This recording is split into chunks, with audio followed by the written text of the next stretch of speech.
All right, Husker fans, welcome back to the podcast.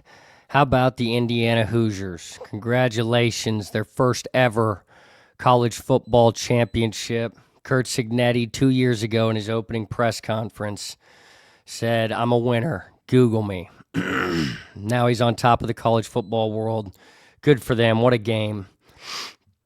All right, so it's time to break down Nebraska versus Washington this Wednesday night, 8 o'clock, Big Ten Network. We're going to dive into the Huskies' strengths and weaknesses, 3 keys to the game for the Huskers, a final prediction with score and stat leaders, and then a game flow projection for tip-off. So, kicking it off, we got big news. USC transfer and third leading scorer for the Huskies, Desmond Claude, has stepped away from the team for health concerns. I've looked at various different sources. This came out a day ago, and apparently he came back too soon from an injury, and it just wasn't getting any better, so he's decided to step away. You can see he was averaging 13 points a game, 2.5 rebounds, 2 assists, shooting 43% from the field. Big-time transfer pickup from USC, started his career at Xavier. That's a big loss for them. Next guy, Wesley Yates, who played limited minutes in their last game against Michigan State. He's coming back from wrist surgery in late December. He's their 4th leading scorer. Again, he'll play limited minutes, but likely not going to start. He played 16 minutes against Michigan State, only put up 4 points. So big-time injuries there. Let's look at Washington's schedule. So you can see they can put up points. They can score in bunches. Haven't beat anyone other than their USC win on the road. Now, USC was 24th at the time. They won that on the road by 8 points. They put up 105 against Southern Utah. Don't know how they lost to Seattle U. But the thing that's really stands out is they're competitive against elite teams. At 5th-ranked Purdue, they only lost that game by 8 points. Sorry, my graphic's in the way. Versus Ohio State. That's better. Versus Ohio State, they won at home by 7. Michigan, 4th-ranked Michigan at home, they lost by 10. Close game. Now, really, the big blowout was their most recent game against Michigan State. They lost by 17. You see, against UCLA earlier in the year, 2-point game. Colorado beat them pretty good. Baylor beat them by 9. But they're going to compete. They're not going to lay down and roll over. Okay, team leaders for the Huskies. So it all starts with Haynes Steinbach, the freshman phenom from Germany.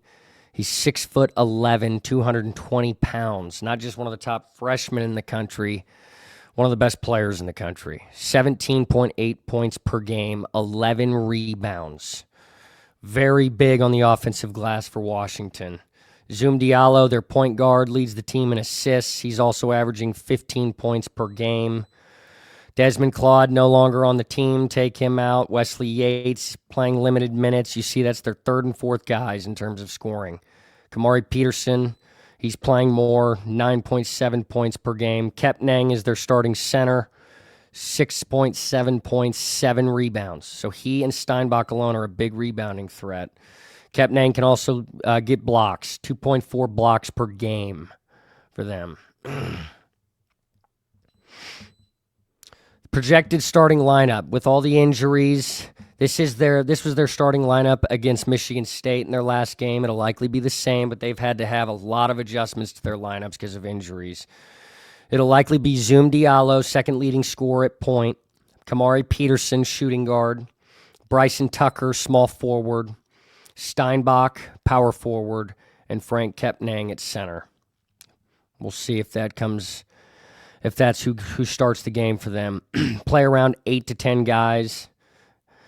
And Wesley Yates, again, their 4th leading scorer, he'll come in and play some minutes, but he's coming back from that wrist injury. All right, let's get into Washington's strengths. So it starts off with Steinbach, elite inside presence. He's their go-to weapon. He's averaging 17 points, 11 rebounds a game, making him one of the most productive men in the league and in the country. He's consistently demanding double-double attention. He keeps them competitive on both ends. Let's pull up his graphic. The freshman from Germany. Look at his shooting percentage. Unbelievable. 55.1%. He's a beast. He will likely get his. All right, second strength for Washington. Offensive rebounding, second chance opportunities. They've been strong in total rebounds per game, but also on the offensive glass, ranking in the top 60 nationally, around 10, 11 offensive rebounds per night. That toughness on the board is going to give them extra possessions, keep them alive during scoring droughts. And Steinbach's the one leading the way. Him and Kepnang will crash the boards and work to get, second possessions or extra possessions. Third strength, their ability to compete against elite teams. Despite having a sub-500 record in the conference, they've consistently kept games close against top-tier opponents. They'll hang around in the second half, slow the tempo, and they make ranked teams earn it. And that shows up in single-digit margins deep into games, even when shorthanded. Going into more detail into that, they beat USC, who was ranked 24th at the time, on the road. They hung in there with 5th-ranked Purdue. They beat Ohio State, who we struggled with in the final minutes. And then number 4th-ranked Michigan, they had a tough game with. So, again, I see the Huskers winning big in this one. I'll get to my prediction, but it's going to be competitive in the first half. Major weaknesses for Washington. Number 1, injuries and availability issues. They've battled key absences, most notably Wesley Yates coming back from wrist surgery, Desmond Clodd a day or two ago announcing he's stepping away with injury limitations. But these roster disruptions, it alters their rotations, disrupts their offensive flow, and it's hurt them in Big Ten play. Second weakness, shooting. Inconsistent shooting, especially from three. Their three-point shooting's been a liability. They're shooting 30% on the year from three. That ranks in the bottom of the Big Ten and the country. And when the Huskies aren't knocking down shots, they can go cold quickly and become one-dimensional. And Nebraska defensively will thrive on that. Third weakness, turnovers and offensive rhythm challenges. They've struggled at times to maintain offensive continuity, especially with scores outside of Steinbach and Diallo. And with the injuries to Claude and Yates, it's hurt them even more. But they've had stretches where they go cold, stretches that lead to opponent transition opportunities when they turn it over late in games, and it's swung momentum against them. But high-pressure defenses like Nebraska salivate and can really take advantage of them. So moving to 3 keys to the game for Nebraska. Number 1, we've got to win the possession battle. Limit their second chance opportunities. We've got to rebound at a high level. Keep Steinbach and Kepnang from crashing the boards and getting second chances. Rank Mast, Burke, Buchtengel, Jared Garcia, Braden Frager, Sanford, everybody is going to have to crash the boards, box out, and minimize their bigs from getting second chance opportunities. Second, we've got to force Washington to shoot from deep. With the Huskies struggling from 3, our defenders should pack the paint, dare them to shoot, and that's what we thrive on and typically do in our no-middle defense, right? Minimize opportunities to score in the paint, force them to take shots on the outside, on the edges, force them into uncomfortable possessions.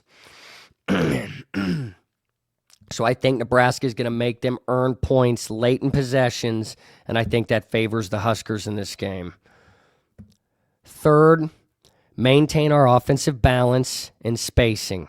Nebraska thrives when multiple guys are scoring. We've seen countless times this season we've got multiple guys that can score, and that's when we're at our best.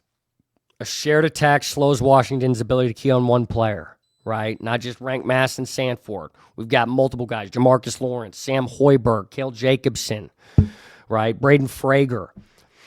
It prevents them from keying on one player. And protecting the ball, like we always do, limits their transition buckets. Spacing, we always play with great spacing. Our constant movement on offense, getting open shots from 3, getting open looks in the paint, we're the best at that. So win the possession battle, minimize their second chance opportunities, force them into late clock offense and shoot from deep, and continue to maintain balance on offense. So my final prediction for this one, I see Nebraska pulling away late, 82-64, to go 19-0, 8-0 on the season for the 23rd consecutive win. Let's get into the projected stat leaders for this one. So I think Sanfort's going to finish with 20 points, keep his hot streak going. I think Frager will as well. I think he'll add 16 points, be our second leading scorer. I think Sam Hoiberg's going to lead us in assists with 6 of them. I think Rank Mast, I don't have it on here, I think he'll lead us in rebounds. I've got a lot of faith in him. I predicted it like the last 3 games, and it hasn't been him. I think he's going to do it this time. Really hustling and boxing out, putting a lot of energy into getting rebounds. For Washington, I think Haynes Steinbach's going to get his. I think he's going to have around 18 points, 10 boards. And I think Zoom Diallo will finish with around 12 points for them. Game flow expectation, I think they're going to keep it close in the first half, but I do think Nebraska is going to come out controlling the tempo. We're going to use the energy in PBA to our advantage. We're going to hit threes, attack inside, probe Washington's perimeter defense. I think we're going to feed it to Rank Mast and Buchton Gel.